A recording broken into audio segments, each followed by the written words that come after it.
welcome back to my channel, and today I'm going to be making baked jalapeno poppers with jalapenos that I grow right from my garden.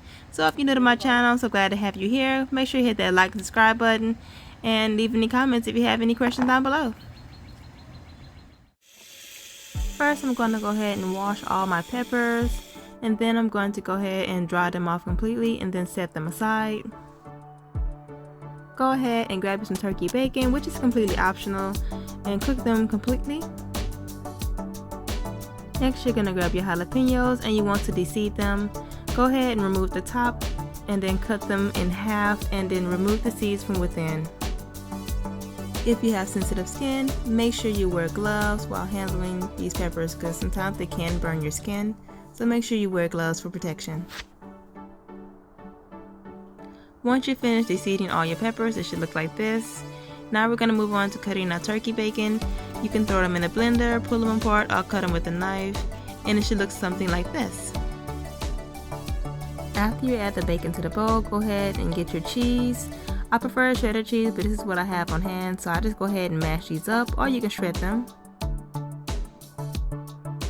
Now go ahead and add your cheese to the bowl with the bacon and grab some cream cheese, and then we're going to blend all these together perfectly.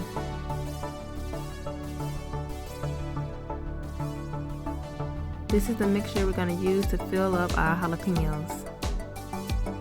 Grab one of the halves of the jalapenos, and now we're going to stuff a generous amount of cream cheese and bacon mixture into the jalapeno. Feel free to shape it with your fingers if you want them to be perfectly shaped. Otherwise, just use a spoon to shape it as well. Once you finish stuffing, they should look like this. They may not look too appealing, but trust me, it's going to be real good. So go ahead and grab that garlic powder. Go ahead and sprinkle it on top lightly, not too much. Then add some black pepper, also sprinkle on top lightly. Make sure to preheat your oven to 425 degrees Fahrenheit, and now it's ready to bake. You're going to bake them for about 10 minutes and it should look just like this when it comes out. And then I'm going to top them with some homemade breadcrumbs I made myself, just to add a little crunch on top, and voila, we have homemade tasty jalapeno poppers. So I hope you enjoyed this video. Go ahead and hit that like button and subscribe, and I'll see y'all next time. Bye.